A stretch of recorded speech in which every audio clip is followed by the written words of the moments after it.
God remembered Noah, all the animals, and all the livestock that were with him in the ship, and God made a wind to pass over the earth. The waters subsided. The deep's fountains and the sky's windows were also stopped, and the rain from the sky was restrained.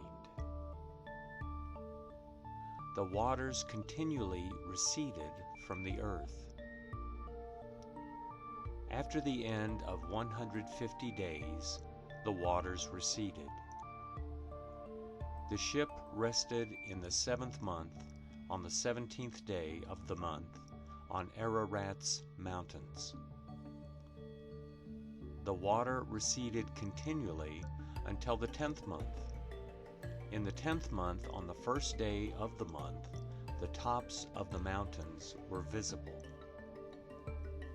At the end of 40 days, Noah opened the window of the ship which he had made, and he sent out a raven. It went back and forth until the waters were dried up from the earth. He himself sent out a dove to see if the waters were abated from the surface of the ground. But the dove found no place to rest her foot, and she returned to the ship to him, for the waters were on the surface of the whole earth. He put out his hand and took her, and brought her to him into the ship. He waited yet another 7 days, and again he sent the dove out of the ship.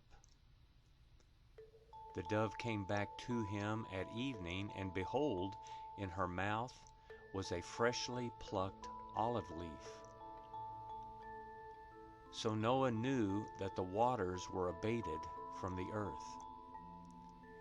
He waited yet another 7 days, and sent out the dove, and she didn't return to him any more.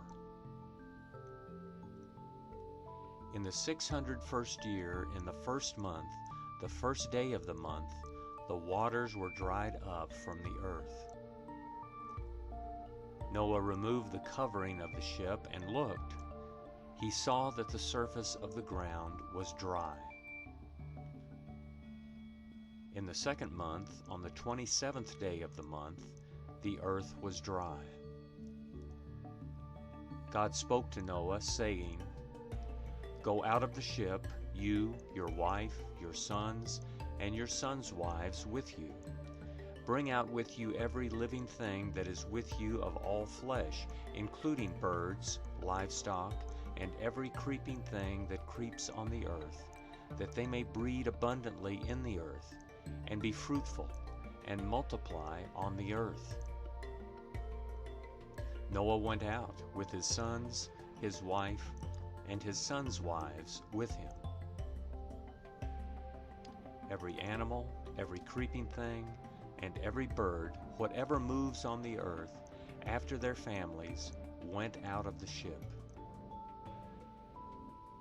Noah built an altar to Yahweh, and took of every clean animal and of every clean bird, and offered burnt offerings on the altar. Yahweh smelled the pleasant aroma. Yahweh said in his heart, "I will not again curse the ground any more for man's sake, because the imagination of man's heart is evil from his youth. I will never again strike every living thing as I have done. While the earth remains, seed time and harvest, and cold and heat, and summer and winter, and day and night will not cease."